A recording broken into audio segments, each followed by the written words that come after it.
ज्योति मौर्य और आलोक मौर्य के बीच कि उन्होंने सफाई कर्मचारी होते इतना त्याग करके अपनी वाइफ को, अपनी पत्नी को, अपनी औरत को इतना बड़ा जगह पर ले गया और ले जाने के बाद अगर इस तरह की घटना उनके साथ हो रहा है तो इस घटना से बहुत मैं आहत हूँ, इसलिए मैं आगे पढ़ा नहीं सकता।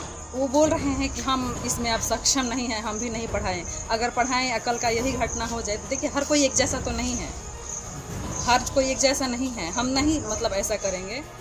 मेरे पति को मनाओ, मेरी पढ़ाई के लिए राजी करवाओ, मैं विश्वास दिलाती हूँ कि मैं ज्योति मौर्य नहीं बनूंगी साहब। ये शब्द है एक मजबूर बीवी के, जो पढ़ना चाहती है, जिंदगी में आगे बढ़ना चाहती है, जिसे नाम कमाना है, दुनिया को कुछ करके दिखाना है। लेकिन हाय रे किस्मत, ज्योति मौर्य वाला केस सोशल मीडिया पर वायरल क्या हुआ, पूरे देश के पति तो मानो डर से गए हैं। डर भी ऐसा, जो पति अपनी पत्नी को अफसर बनाने में जी जान लगाने को तैयार थे, वो बीवी को पढ़ाने पर ही राजी नहीं है।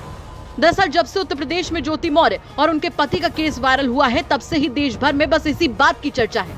और इसी बीच बिहार के बक्सर के चौगाई में एक ऐसा मामला सामने आया जिसे सुनकर आप हैरान रह जाएंगे, जहां एक पति ने अपनी पत्नी को पढ़ाने से मना कर दिया और सीधे और साफ शब्दों में कह दिया कि किसी भी कीमत पर मैं अपनी पत्नी को ज्योति मौर्य नहीं बनने दूंगा। ऐसे में मुरार थाने की रहने वाली खुशबू अपने पति के खिलाफ थाने पहुंच गई और आवेदन दाखिल करते हुए गुहार लगाती नजर आई। उनका कहना था कि मेरे पति मुझे पढ़ाने से सिर्फ इसलिए इनकार कर रहे हैं कि कहीं मैं भी ज्योति मौर्य की तरह बेवफा ना हो जाऊं। आपको बता दें कि प्रयागराज में बीपीएससी की तैयारी में जी जान से जुटी बक्सर के चौगाई की रहने वाली खुशबू को उनके पति ने घर वापस बुला लिया और उनकी पढ़ाई के लिए एक भी पैसा देने से साफ इनकार कर दिया। ज्योति मौर्य वाली घटना उनके दिल में इस कदर घर कर गई कि अब पत्नी को पढ़ाने और उसकी पढ़ाई का खर्चा देने के लिए वो कतई तैयार नहीं है, जिसके बाद मजबूरन पत्नी को थाने का रुख करना पड़ा और खुशबू ने पुलिस के सामने आवेदन देकर अपने लिए न्याय की गुहार लगाई। उनकी पत्नी का कहना था कि वो बहुत परेशान होकर बड़े बाबू के पास आई हैं, ये कहने कि वो किसी भी तरह उनके पति को समझाएं। हम आए हैं कि जो यूपी का घटना घटा है ज्योति मौर्य वाला, मेरे पति चाहते हैं कि अब हम भी नहीं आगे सक्षम हैं पढ़ाने में, लेकिन शुरू से लेकर आज तक 10 साल से वो हमको पढ़ा रहे हैं और आज अगर पीछे हट जाएं तो ऐसे ही तो हर महिला का मतलब मनोबल टूटता जा रहा है। कल 136 पत्नियों ने अपने पत्नी को बुला लिया प्रयागराज से, जो पीसीएस की तैयारी कर रही थी। अब उन लोगों का सपना तो सपना ही रह गया। इसी तरह तो हर महिला यूपी बिहार या हर देश में प्रदेश में जहाँ देखिए यही न्यूज़ चल रही है। हर लोग पीछे हटते रहे, सब लोग कह रहे हैं कि बेटी पढ़ाओ पत्नी नहीं। तो क्या पत्नी से क्या बोल रहे थे? वो बोल रहे हैं कि हम इसमें अब सक्षम नहीं हैं, हम भी नहीं पढ़ाएं। अगर पढ़ाएं कल का यही घटना हो जाए तो देखिए हर कोई एक जैसा तो नहीं है, हर कोई एक जैसा नहीं है, हम नहीं मतलब ऐसा करेंगे। लेकिन कह रहे हैं कि नहीं, आगे का मनमति कौन जानता है कि कब क्या होगा। ऐसे ही हर औरत का मनोबल टूटता जा रहा है। बड़ा बाबू से मिली तो क्या बोले बड़ा बाबू?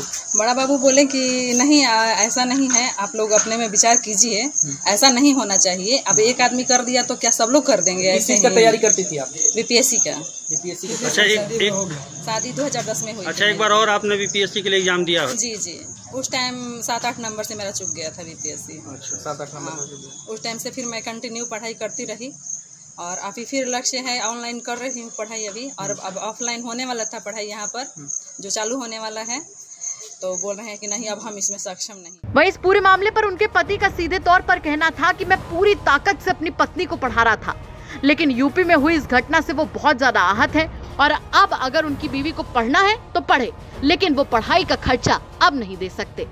देखिए, आज के जमाना सब कुछ देख रहा बा, सब कुछ बा, और उस सब घटना को जो अभी तत्काल में अभी नया घटना जो देखे के मिलल प्रयागराज वाला ज्योति मौर्य और आलोक मौर्य के बीच कि उन्होंने सफाई कर्मचारी होते इतना त्याग करके अपनी वाइफ को, अपनी पत्नी को, अपनी औरत को इतना बड़ा जगह पर ले गया और ले जाने के बाद अगर इस तरह की घटना उनके साथ हो रहा है तो इस घटना से बहुत मैं आहत हूँ, इसलिए मैं आगे पढ़ा नहीं सकता। तो मैंने क्या आर्थिक स्थिति कमजोर है, क्या है? हाँ, उतना हम पढ़ाने में सक्षम नहीं है, हम नहीं पढ़ा पाएंगे। तो पहले तो आप पढ़ा रहे थे? पहले पढ़ा रहे थे, इस तरह घटना नहीं थी। भरसक खेत बाजार दुनिया गहना गुड़िया बेच के कर देते, बात वो अलग होता है। लेकिन आज हमारे साथ इस तरह की समस्या नहीं है, हम नहीं हो सकता है हमारे से, इसलिए नहीं होगा कि कल क्या घटना होगी, परसों क्या घटना होगी, हम सब कुछ बेच देते, लास्ट में क्या करेंगे हम? तो थाने पे क्या आए थे? थाने पर आए थे हम थाना प्रभारी से कहने के लिए कि सर हम अभी पढ़ाने में सक्षम नहीं है, हम नहीं पढ़ा पाएंगे।